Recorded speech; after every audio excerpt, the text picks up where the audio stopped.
حضرت بایزید بسطامی کہتے ہیں کہ میں نے اپنی ماں کے آگے ہاتھ جوڑے. میں نے کہا امی تجھے راضی کروں یا رب کو راضی کروں؟ تم اپنے حق مجھے معاف کر دے، اللہ کو میں راضی کر لیتا ہوں. ماں نے کہا جاؤ پتر، میں نے تمہیں معاف کیا. گئے جنگلوں میں ذکر و فکر میں لگے رہے، تنہائی میں اس کو یاد کرتے رہے. دن رات ذکر کے چراغ روشن رکھے.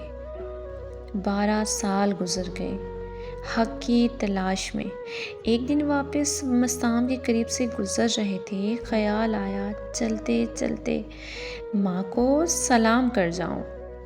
دروازے کو دستک دینے لگے تو اس خیال نے ہاتھ روک لیا کہ ساری زندگی ماں کو سکھ تو دیا کوئی نہیں، اب دکھ بھی کیوں دینے لگے ہو؟ رات کا ایک پہر بیت گیا. سردیوں کی لمبی رات ہے. ماں بستر میں لیٹی ہوگی، تیرے لیے اٹھے گی، دروازہ کھولے گی. دروازے کے ساتھ لگ کے بیٹھ گئے اور ساری رات کاٹ دی اس خیال سے کہ ماں کو تکلیف نہ ہو. جب سحری کا وقت ہوا تو اندر سے جو نالی آتی تھی اس نالی سے پانی آیا. سمجھ گئے میری ماں تہجد کے لیے اٹھی ہے اور وضو کا پانی ہے، تو فوراً دروازے پہ دستک دی. اندر سے آواز آئی بیٹا بایزید میں ابھی آئی. مائیں بیٹوں کے دستک کے اندازے سے جان لیتی ہیں یہ کس بیٹے کے ہاتھوں کا لمس ہے. 12 سال کے بعد آئے تھے، دستک دی، کہا بیٹا بایزید میں ابھی آئی. ماں کی تو نگاہیں ہی دروازے پر رہتی ہیں. اللہ اکبر. کہتے ہیں کہ ماں نے دروازہ کھولا. 12 سال جنگلوں کی خاک چھانتے بیت گئی تھی. پرا گندہ صورت، بکھرے ہوئے بال، پھٹے ہوئے کپڑے.